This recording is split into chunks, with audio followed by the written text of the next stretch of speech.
सहनी भी चाहते हैं जो बिहार से चलकर आए हैं। संजय निषाद भी चाहते हैं कि पीड़ित परिवार को न्याय मिले। श्रवण निषाद अभी 2 दिन पहले आए थे, उन्होंने कहा कि अगर मैं आरोपी हूं, अगर मैं दोषी हूं तो हमें जेल भेज दीजिए। तो फिर देरी क्यों हो रही है? आप कह रहे हैं कि सरकार में है। ये तो वही सरकार को ही बताना है ना, और देरी तो हो रही है। ये आप भी मान रहे हैं, हम भी मान रहे हैं, आपके जितने भी दर्शक है वो भी देखते होंगे, सुनते होंगे, तो निश्चित तौर पे आशंका तो जाहिर हो रहा है कि जब 4 लोगों का नाम है तो एक ही लोगों का नाम दर्ज क्यों हो, वो अज्ञात क्यों हुआ। तो इसमें सरकार बच रही है, हमें लग रही है, और हम उम्मीद करते हैं कि सरकार ना ही किसी को फंसाए ना किसी को बचाए, यही अभी हम उम्मीद कर सकते हैं। नमस्ते, मेरा नाम आयुष है और आप देख रहे हैं गोरखपुर लाइव। हमारे बगल में मुकेश सहनी है, son of Mallah, VIP party के राष्ट्रीय अध्यक्ष है। धर्मात्मा के भाई परमात्मा भी मौजूद है, राजा निषाद है, जो कि शुरू से इस लड़ाई को लड़ रहे हैं। मुकेश सहनी जी आए हैं, परिवार से बातचीत किए हैं, क्या मामला आपको लग रहा है, क्या निकल के आ रहा है? देखिए, हम तो परिवार से मिलने के लिए आए हैं और उनको एहसास दिलाने के लिए आए हैं कि आज धर्मात्मा निषाद जी नहीं है, कि उसके जगह हम आपके भाई, आपके बेटा आपके साथ हैं।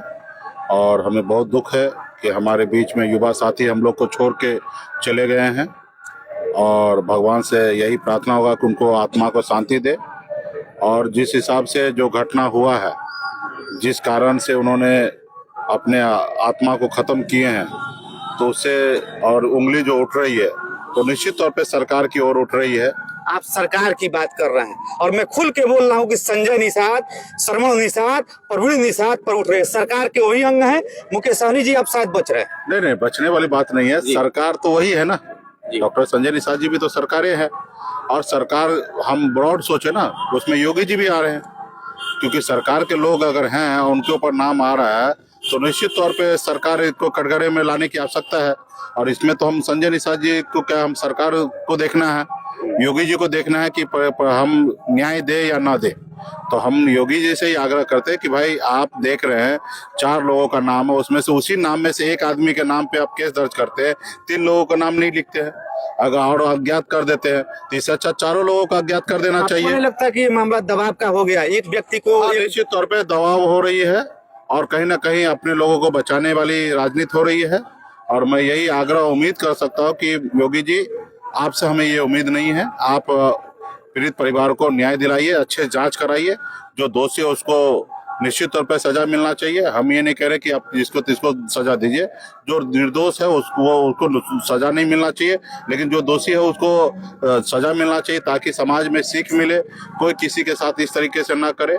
तो यही सब आग्रह योगी जी से करते हैं। सरकार को जितना हो सकता है, भारत सरकार, राज्य सरकार, हम सबको चिट्ठी लिखेंगे, विपक्ष को लेटर लिखेंगे, और हम उम्मीद करते हैं कि इसको पीड़ित परिवार को न्याय मिले और परिवार को न्याय मिले। मुकेश सहनी भी चाहते हैं जो बिहार से चलकर आए हैं। संजय निषाद भी चाहते हैं कि पीड़ित परिवार को न्याय मिले। श्रवण निषाद अभी 2 दिन पहले आए थे, उन्होंने कहा कि अगर मैं आरोपी हूं, अगर मैं दोषी हूं तो हमें जेल भेज दीजिए। तो फिर देरी क्यों हो रही है? आप कह रहे हैं कि सरकार में है।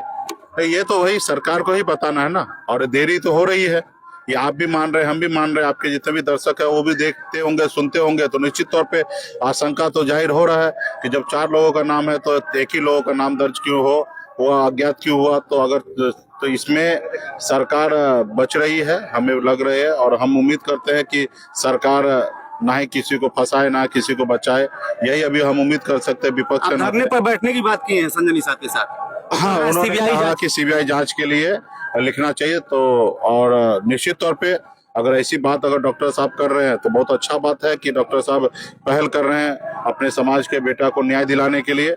और आप तो सरकार है, आपके मुख्यमंत्री योगी जी से आपका रोज उठना बैठना हो रहा है, वहाँ पे मजबूती से बात को रखिए। अगर नहीं सुन रहे हैं तो आप धरना पे बैठिए, और धरना पे बैठिएगा तो आपके साथ हम भी समर्थन देने के लिए आएंगे बिहार से। बहुत बड़ी बात मुकेश सहनी सन ऑफ मल्लाह कर रहे हैं कि संजय निषाद कैबिनेट मंत्री उत्तर प्रदेश सरकार अगर अपने आप को कहते हैं कि मैं दोषी नहीं हूं तो धरने पर बैठ जाए, और मुकेश सहनी आएंगे धरने को समर्थन देने। तौर पे हमेशा ऐसा हुआ है, कभी भी अंग्रेज भी हमारे देश में शासन करते थे, लेकिन महात्मा गांधी जी निश्चित तौर पे हमेशा धरना का सहारा लेते थे, आमरण अनशन करते थे, और जिसको लेके अंग्रेज को भी भारत को छोड़ के जाना पड़ा। तो हम महात्मा गांधी के रास्ते पे चल के आप धरना प्रदर्शन कीजिए, हम आएंगे। अब आगे इस मामले को आप देख रहे हैं, पूरे मामले को, अब आगे आप क्या करेंगे? चूंकि आप एक तरीके बिहार से चलकर आए हैं और एक समय था कि आप भी अमित शाह के बहुत करीबी थे, लोग बताते हैं नहीं, चर्चा, ठीक है, वो और तो अपने- संजय निषाद भी अपने आप को अमित, तो आप क्या चिट्ठी देखिए, हम लिखेंगे? किसी के करीबी नहीं, हम निषाद समाज के करीबी हैं